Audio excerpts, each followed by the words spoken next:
आइए दोस्तों, अब सीखते हैं कि डॉक्टर का लिखा हुआ कैसे समझ में आए, कैसे आप समझ पाएंगे कि क्या लिखा उसने। आइए देखते हैं। अगर मान लीजिए उसने किसी मेडिसिन के नाम के पीछे सोल्ट के नाम के आगे लिखा है एसी, उसका मतलब एंटेसिबम, मतलब बिफोर मील, मतलब वो खाना खाने से पहले आपको लेनी है। अगर लिखा है पीसी, पीसी मतलब पोस्ट सिबम, ये मेडिसिन जो सोल्ट है उसके नाम के आगे लिखा हुआ मिलेगा। पोस्ट सिबम का मतलब आफ्टर मील, मतलब खाना खाने के बाद आपको ये लेनी है। पीओ, पीओ मतलब पर ओस। अच्छा, ये वर्ड है क्या? ये जो वर्ड आपको दिख रहे हैं ये सारे के सारे लैटिन वर्ड हैं। क्या है जी? सारे लैटिन वर्ड है, लैटिन भाषा से लिए गए हैं। ठीक है जी। ये मैं एक दिन स्पेशल क्लास ली जाएगी कि ये सारी बातें जो लिख रहे हो ये लैटिन से क्यों आ रही है, अपने हिंदी में या इंग्लिश से डायरेक्ट क्यों नहीं आ रही। मतलब जैसे एसी, एसी का मतलब एंटेसिबम, एंटेसिबम एक लैटिन वर्ड है और उसका इंग्लिश में मतलब है बिफोर मील, और बिफोर मील का फिर हम हिंदी में कन्वर्जन करते हैं। मतलब देखो कितना कन्वर्जन करना पड़ रहा है। तो लैटिन है तो डायरेक्ट ये क्यों नहीं, कई ग्रीक वर्ड भी मिल जाएंगे आपको, तो डायरेक्ट इंग्लिश में क्यों नहीं लिखते, ये भी डिस्कशन होगा एक दिन। ये and PC after meal, PO per os, पर ओस मतलब ओरली, पर बाय माउथ मतलब माउथ के द्वारा ली जाएगी, खाने की या पीने की दवाई आपको ये दी जाएगी। जी डबल टी डॉट आपको लिखा हुआ मिले मतलब गुट्टा, मतलब एज ए ड्रॉप, आपको ड्रॉप की तरह यूज करनी पड़ेगी, ड्रॉप डालनी पड़ेगी उसकी। अगर कहीं पे लिखा मिले टी डी या फिर टी डी एस भी लिख सकता हो, तो उसका मतलब है टरडाई समंडम, मतलब 3 टाइम्स ए डे, एक दिन में वो दवाई आपको 3 बार लेनी है। क्यूडी लिखा है या फिर क्यूडीएस लिखा है, या टर मतलब 3, क्वाड मतलब क्वार्टर, डाई क्वार्टर, डाई समंडम मतलब 4 टाइम्स ए डे। आप डायरेक्ट ये भी याद रख सकते हैं, इससे डायरेक्ट याद रखें ये वाला कि थ्राइस ए डे, इससे आप डायरेक्ट ये याद रखें ये वाला। लेकिन हाँ, अगर आपको जनरल नॉलेज हो कि ग्रीक वर्ड ये हैं, क्यूडीएस का मतलब क्वार्टर डाई समडम, या फिर बीडी या फिर बीडी एस भी लिख सकते हैं, बिस डाई समडम, इसका मतलब 2 टाइम्स ए डे, मतलब दिन में 2 बार, ये दिन में 4 बार लेनी पड़ेगी, ये दिन में 2 बार लेनी पड़ेगी। उसके आगे दवाई का नाम लिखा होगा कि टीडी कौन सी, कि कौन सी दवाई आपको 3 बार लेनी है, 4 बार लेनी है या 2 बार लेनी है। ठीक है जी, आगे चलते हैं। एच एस लिखा हो या बीटी लिखा हो, एच का मतलब होता है जी होरा, एच का मतलब होता है होरा, और होरा का इंग्लिश में मीनिंग होता है हावर, घंटे। होरा सोमनी मतलब at the time of sleep, सोमनी मतलब सोना, सोने के टाइम पे लेनी है, मतलब सोने से पहले लेनी है, लेके सोनी है मतलब। ठीक है जी, मतलब at the time of sleep या आवर ऑफ स्लीप, मतलब जब आप लेके सो जाओगे उस टाइम पे ज़्यादा इफेक्टिव होते, उस टाइम पे अपना इफेक्ट दिखाना शो करेगी, इसलिए लिखा हुआ है। स्टेट लिखा हुआ है, स्टेटम इंस्टेंटली या इमीडिएटली। कई दवाई ऐसी होती हैं या फिर कई बीमारियों में ऐसा पाया गया, कई बीमारी मतलब जैसे हार्ट अटैक आ गया, एकदम से आपको गोली लेनी पड़ेगी, तो वो क्या करनी पड़ेगी, स्टेटम इंस्टेंटली या इमीडिएटली। मतलब हमारे यहाँ तो लोग कई बार बता देते हैं कि अभी दो, ये दवाई अभी लेनी पड़ेगी आपको, लेकिन कई बार जो बड़े हॉस्पिटल होते हैं उसमें लिख के दिया जाता है डायरेक्ट। ठीक है जी, तो आपको आइडिया होना चाहिए।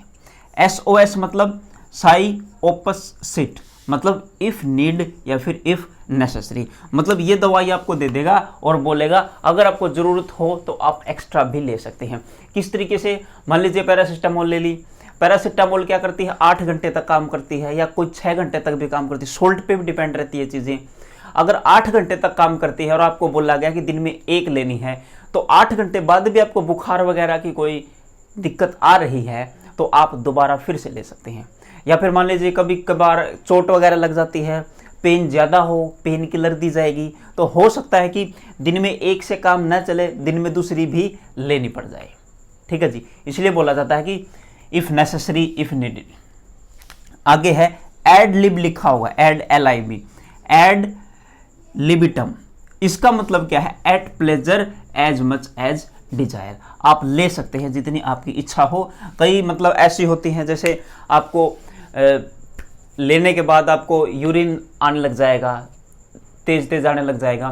तो उसमें कई बार रोगी क्या करता है कि बार बार हम बाथरूम नहीं जाएंगे, हम दिन में एक ही ले लेंगे, लेकिन कई बार वो 2 या 3 भी दे देते हैं कि आप दिन में चाहे तो 2 ले लो, चाहे तो 3 ले लो। कई दवाइयों में, कई डिजीज में ऐसी दवाइयाँ दी जाती है, लेकिन डॉक्टर की सलाह लेनी बहुत ज़रूरी है। कई बार ये नहीं है कि आपको ये बोला कि मैक्सिमम 2 ले 3 ले सकते हैं, या फिर 1 से भी काम चल सकता है, आप 5 लेके बैठ जाएं तो उससे भी दिक्कतें आ सकती हैं। ठीक है जी, आगे चलते हैं। QH, क्यू मतलब क्वेक, ये H मतलब फिर से क्या आ गया, होरा। होरा का मतलब क्या है, हावर। ठीक है जी, ये भी था होरा, होरा का मतलब हावर।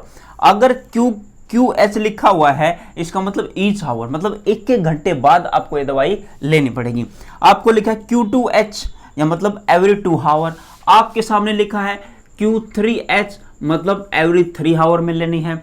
आपको लिखा Q6H मतलब आपको हर एक 6 घंटे बाद वो मेडिसिन लेनी है। ठीक है जी, जितने खतरनाक बीमारी उतने ही खतरनाक तरीके से, मतलब उतने ही टाइम टू टाइम दवाई लेने की आवश्यकता होती है अगर आपको जल्दी ठीक होना है तो। ठीक है जी, अब BFF को डायरेक्ट याद रख लो, बिफोर ब्रेकफास्ट मतलब खाना खाने से पहले, यानी कि खाली पेट। अब ये खाली पेट का क्या मतलब है? मान लीजिए आप यहाँ से इंग्लैंड गए या वेस्ट इंडीज गए या साउथ अमेरिका गए या फिर इंग्लैंड, कुछ कहीं भी चले गए, तो फिर दिन बदल जाता है। मतलब जैसे ये हो गया ब्रेकफास्ट से पहले कि सुबह नाश्ता करें ना करें उससे पहले लें, तो उस टाइम पे क्या करें, मान लिया यहाँ से चले, यहाँ रात थी और वहाँ पहुँचे, वहाँ पहुँचने के बाद भी आपको रात मिली, तो फिर क्या करेंगे, फिर कैसे लेंगे दवाई? तो उसके लिए सिंपल सी बात है, या फिर आप सुबह खाली पेट जो लेते हैं वो लेना भूल गए, तो उसका सिंपल सा मीनिंग क्या है, खाली पेट का मतलब होता है एटलीस्ट 6 घंटे तक आपने कुछ न खाया हो। 6 घंटे का एसिड वगैरह एंजाइम वो सारे के सारे इकट्ठे हो चुके हैं। एंजाइम, मान लीजिए एंजाइम काम करते हैं, आप खाना खाते हैं उस पर एंजाइम वर्क करते हैं, मान लिया आपने कुछ नहीं खाया तो एंजाइम उस पर वर्क नहीं करेंगे, और एंजाइम रिलैक्स्ड पोजिशन में होंगे। यह भी हो सकता है कि आपने मान लीजिए खाना नहीं खाया, आपके पेट में HCl की अमाउंट बढ़ जाएगी, HCl ज़्यादा होगा तो वो दवाई ज़्यादा असर करेगी। या फिर ऐसा हो सकता है आप सो जाते हैं, मतलब ब्रेकफास्ट खाली पेट लिखा है मतलब सो के उठते हैं तो अपने माउथ में बैक्टीरिया की अमाउंट ज़्यादा होती है, सलाइवा की अमाउंट भी ज़्यादा होती है, और वो सलाइवा थोड़ी सी प्योर भी होती है पूरे दिन की बजाय, तो इस तरीके से ये ली जाती है। तो वो डिपेंड करता है कि किस दवाई का यूज़ आप कर रहे हैं, मतलब किस बीमारी में यूज़ कर रहे हैं, वो तो है ही ऑब्वियसली कि बीमारी बदलेगी तो दवाई भी बदलेगी। ठीक है जी, अब चलते हैं आगे। अब कुछ टर्म्स लिखी हुई है यहाँ पे जगह नहीं बची थी तो यहाँ पे लिख दिया। SYP लिखा है सिरप के रूप में लेनी है, CAP लिखा मतलब कैप्सूल है, TAB लिखा मतलब टैबलेट दी जाएगी आपको, ING लिखा तो इंजेक्शन की फॉर्म में लिया जाएगा इंजेक्शन, AMP लिखा है मतलब ये भी क्या है, एज पर इंजेक्शन की तरह ही यूज की जाएगी। या फिर IV क्या है, IV है, IM है, ये भी क्या है, इंजेक्शन की है। IMP क्या है, एज इंजेक्शन। ठीक है जी, IV क्या है, इंजेक्शन के ही है। इंट्रा V से क्या होगा, और यहाँ पे I और M का मतलब क्या होगा ये पता लगाना है। V का मतलब क्या हुआ, वेनस, M का मतलब क्या हुआ, मस्कुलर। मतलब इंट्रा मतलब ये मसल्स के अंदर दिया जाएगा, ये वेन के अंदर दिया जाएगा। ठीक है जी, कैसे दिया जाता है, कैसे मतलब पता लगाते हैं, जैसे मतलब किसी नस में इंजेक्शन लगाना है तो डॉक्टर आराम से क्या करेंगे, उस नस में कहीं भी जो नस दिख रही है उसमें लगा देंगे, और थोड़ा सा क्या करते हैं, थोड़ा सा बैक भी खींच लेते हैं, कई बार वो ब्लड आना स्टार्ट हो जाता है, इंजेक्शन में ब्लड चढ़ जाता है। उसका मतलब वो डॉक्टर ये देखना चाहते हैं कि ये ठीक नस में गया है या नहीं, वेन में, मतलब देसी भाषा में बोलते हैं नस में ये इंजेक्शन लगा है या नहीं। ये नहीं कि वह नस से बाहर लग जाए तो फिर इतना ज़्यादा इफेक्टिव नहीं होगा, हो सकता है वो रिएक्शन भी कर जाए। ठीक है जी, ये कुछ टर्म्स थी जो आपको पता होनी चाहिए। देखिए पूरी टर्म्स लेके आएंगे, सारा आपको कंटेंट मिलेगा। ठीक है जी, पेशेंस रखें, बट साथ के साथ इन सारी चीज़ों को याद रखते हुए चलें। आप रिक्वायर्ड हो तो आप स्क्रीनशॉट भी ले सकते हैं इसका पूरे का। ठीक है जी, आप लिखना चाहते तो लिख ले, लेकिन मेरे हिसाब से आज के ज़माने में बहुत लोग लिखने से बहुत कतराते हैं कि इतना लिख नहीं पाते, डायरेक्ट स्क्रीनशॉट ले लेते हैं, तो आप स्क्रीनशॉट भी इसका ले सकते हैं। ठीक है जी, आज के एपिसोड में इतना ही, अब मिलते हैं नेक्स्ट एपिसोड में, तब तक के लिए नमस्कार।